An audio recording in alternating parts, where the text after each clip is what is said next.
ቻሌንጅ ሆኗል ህይወቴ እንድጸልዩልኝ ስለፈለኩ ምንም አይነት ሪሌሽን ውስጥ ባልገባም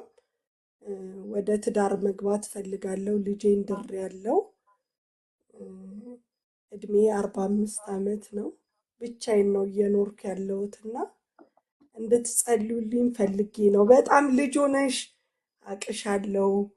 ምናልባት እናትሽም ታቀኛለች ቤተሰብ ነን የናዝሬት ልጅ ነኝ በግል ብዙ ጽፌልሽ ላገኝሽ አልቻልኩም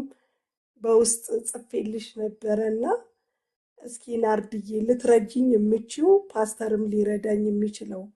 ማቆም ፈልጋለሁ ግን ማቆም አልቻልኩም ሪሌሽን አለን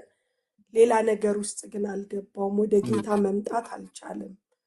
እንድትጸልዩልኝ ፈልጌ ነው ርዕሱም ባይሆን ያወራችሁበት ያላችሁበት እንትን ኢሹ ይሄ ነው ብዬ ስላሰብኩኝ ነው ናርዲ ፓስተር go ahead አይ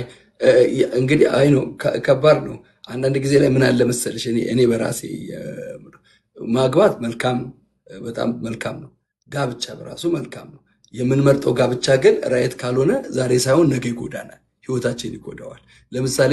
ሮንግ ዲሲዥን ተስፋ ቆርጠሽ መግባት የለብሽም ወይ ደግሞ በቃ እንደ ማግባት አለብኝ ግዴታ ነው ክርስቲያን አልመጣም ብለሽ መግባት የለብሽም ተስፋ እንደቆረጠ ሰው አስበሽ መግባት የለብሽም ለምን በግራ መጋባትና በጭንቀት በፍርሃት ውስጥ ሆነን ስንወስን የምናደርገው ነገር ሮንግ ነው የሚሆነው ለምሳሌ አይተሽው ከሆነ ጌዲዮን ፈርቶ ይላል በወይን መጭመቂያ ውስጥ ስንዴ ይወቃ ነበር አስቢውማ አይሆንም እኮ በወይን መጭመቂያ እኮ ነው ግን ምንድነው የሚወቃው ስንዴ ነው የሚወቃው አይመጣም ማቻ ያረጋም አንዳንድ ጊዜ ላይ ፈርተን